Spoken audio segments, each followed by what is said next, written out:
If you are suffering from hair loss, then you are not alone. 1 in 3 men will develop hair loss by the time they turn 30 and 1 in 2 by the age of 50. And in the overwhelming majority of cases, the hair loss will be due to male pattern hair loss, otherwise known as androgenetic alopecia. Guys, in today's video, we'll cover the 4 major ways of dealing with hair loss, from shampoos and medications to cosmetic concealers and lifestyle changes. If you're just starting on your hair loss journey, you are not going to want to miss today's video.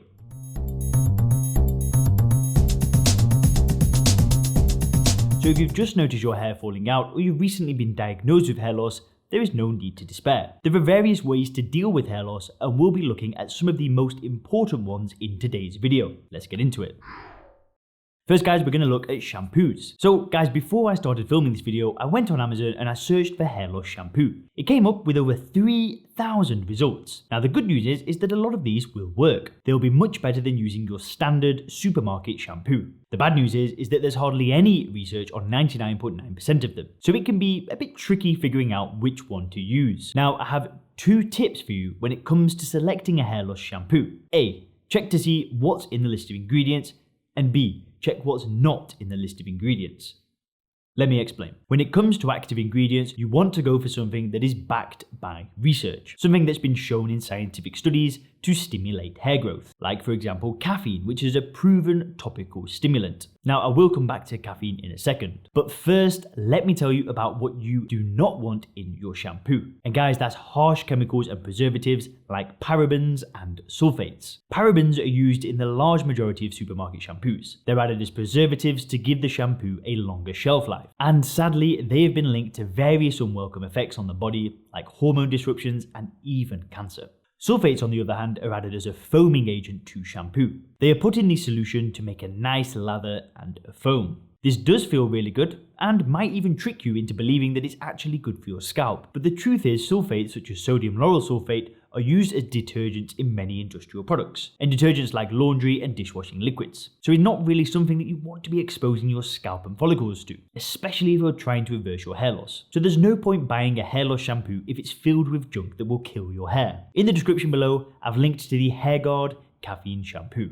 It's made with proven ingredients, and these are ingredients that have been shown in hard scientific research to promote hair growth and halt the progression of hair loss. Obviously, one of the main ingredients is caffeine, but we've also packed in other proven science-backed topical stimulants like oleuropein and taurine, which in studies have been shown to promote thicker, longer hairs. But what's just as important is what's not in the shampoo. We've purposefully skipped all the nice foamy lather and pleasant smells and gone for just what is good for your hair. So no sulfates, no parabens, and no harsh chemicals. You can click the link in the description to try out the HairGuard Caffeine Shampoo, and it comes with a 180-day money-back guarantee, so it is entirely risk-free to try.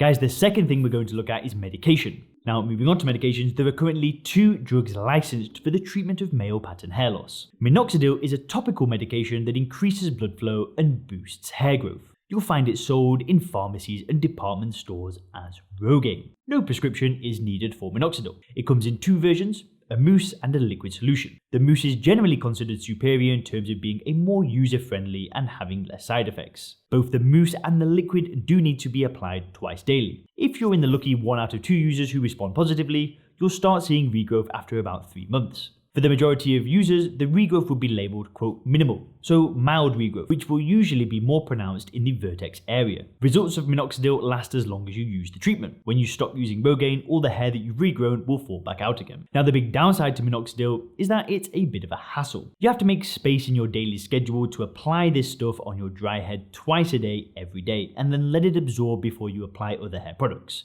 And especially if you use the liquid version, it can get a bit messy. So most consumers who start minoxidil won't last over 6 months before giving it up, and up to 95% will actually have quit at the 1-year mark.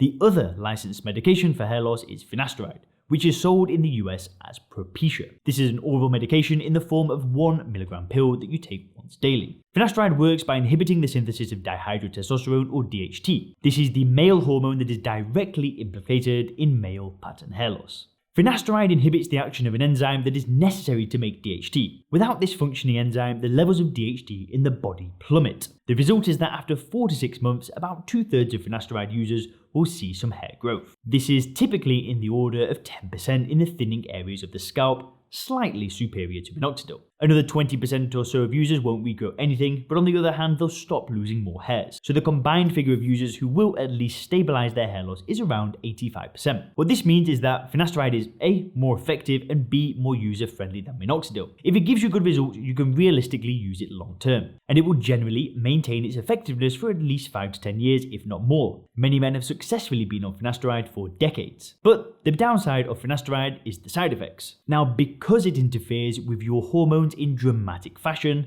many users will develop sexual side effects. The common are loss of libido and erectile dysfunction. Something in the order of 2 to 7% of users will experience these. Another common side effect is a reduction in sperm volume and concentration. On account of these side effects, finasteride is a very polarizing treatment in the hair loss community. Some swear by it and others swear they'll never use it. If you're interested in trying finasteride, it is best to speak with your doctor. Together you can review the pros and cons and decide if it's the right treatment for you. The third thing we're going to look at, guys, is concealers. So guys, if your hair loss is too advanced, or if you just can't be bothered treating it, an option is just to conceal it. Now, there's all sorts of wigs and hair pieces out there, but today I want to talk to you about what I consider to be the 2 best and most practical options. And they've got pretty fantastic results. The first one is scalp micropigmentation. This is a non-surgical, cosmetic treatment where you use special needles to deposit pigments onto the scalp. This creates the illusion of stubble and thicker hair. As you can see in the photos, the results are pretty realistic. Now, you'll often hear this referred to as hair tattooing, but it's very different to a conventional tattoo. You have to go to a qualified practitioner to get this done, definitely not a general tattoo artist. The practitioner will use special needles and the pigments will be deposited at a shallower depth to a conventional tattoo. And it goes without saying that this is part technique and part art. It's all about getting a realistic effect. And to do this, the practitioner will have to adjust the depth and angle of the needles across the various regions of the scalp, literally millimeter by millimeter. So aside from specialized equipment, it also takes a very experienced practitioner. Now, the great thing about scalp micropigmentation is it works well for both sexes, or skin tones, or hair colors. And what's even better is that it works for all degrees of hair loss. So for example, you can have it if you have diffuse thinning, or if you have the classic pattern hair loss in the front and vertex areas. You typically require 2 sessions. Side effects are minimal, and you can see the final results around 2 weeks after your final treatment. Depending on how advanced your hair loss is, the whole thing will set you back between $1,500 to $4,000.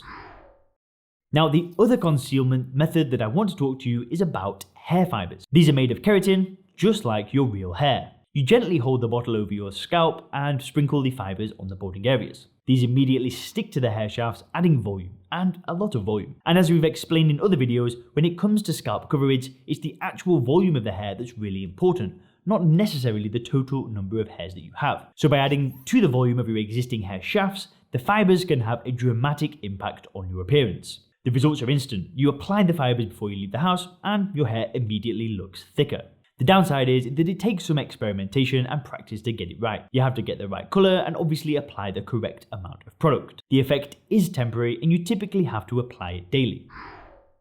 Guys, the fourth thing we want to look at is lifestyle changes. Now guys, male pattern hair loss is a long-term progressive condition. And like most long-term conditions, your lifestyle will have a major impact on the long-term course. Sure, you can pop a pill and hope for the best, but deep down you probably know that you're just cutting corners. Now, we've done quite a few videos all about lifestyle changes for treating hair loss at its root. And what I've done is I've linked to some of those for you guys in the description. For today, here are some of the top changes that you can make. The first thing is changing your showering habits. Now, we all love a hot shower, but as I was telling you earlier when I was talking about shampoos, once you have to really start diving into the field of hair loss, you quickly realize that what actually feels good and what's actually good for your hair are 2 very different things. And here's a fact. Our scalps were not designed to be exposed to very high temperature water. When you shampoo with piping hot water, you're stripping your scalp of oils, and at the same time you're drying it out. It is a very bad combination. Now, to compensate for this, your scalp upregulates its production of oils, leading you to quickly want another hot shower and shampoo. It's bad news for your scalp and follicles, which just weren't made to be subjected to this. If you're used to taking hot showers, I suggest this. Clean the rest of your body with hot water as you normally would, and when it comes to shampoo, lower the water temperature. You can start with lukewarm water and slowly work your way down to cold water. It might sound difficult now, but you'll be surprised how quickly you'll get used to it. The other thing that you want to change in your showering habits is to stop cleaning your hair with hard water. Hard water is high in minerals and calcium, and it can absolutely kill your hair. It makes it limp, brittle, and vulnerable to foiling out. If the water in the area where you live is hard, the two main ways that you can deal with it are to either get a water softener or a water filter. The softener will cost more, but it will give better results than a standard water filter. Now, I've linked to a video where I go into hard water in detail in the description below for you to check out. The next lifestyle change that you can make is to clean up your diet.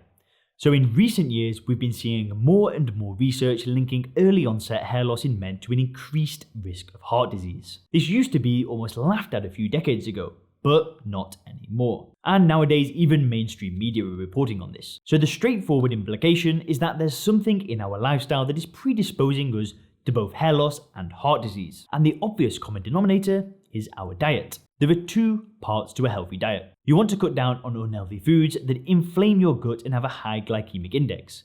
Foods like processed carbs, fizzy drinks, sweets, all that pretty much has to go. And as you cut that out, you will make way for healthy foods that are rich in vitamins, minerals, and all the other micronutrients that your follicle needs to thrive.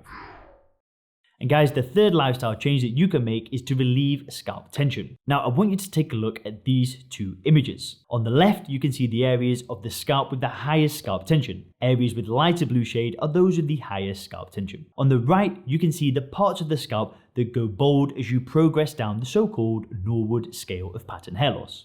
Do you notice something? Well, the areas with the highest levels of scalp tension are those that go bald first, and the areas with the lowest scalp tension are those that are last to go. Now, this goes at the root of hair loss, far beyond just DHT. Because we have pretty compelling indications at this point that DHT is actually not the real cause of hair loss, but merely one ring in the causal chain of hair loss. It all starts with scalp tension at the root. Scalp tension can be relieved in a number of ways. For example, Botox, scalp massage, or using a grow band. If you want to learn more about scalp tension and how it plays a key role in male pattern baldness, then click the video on the screen now.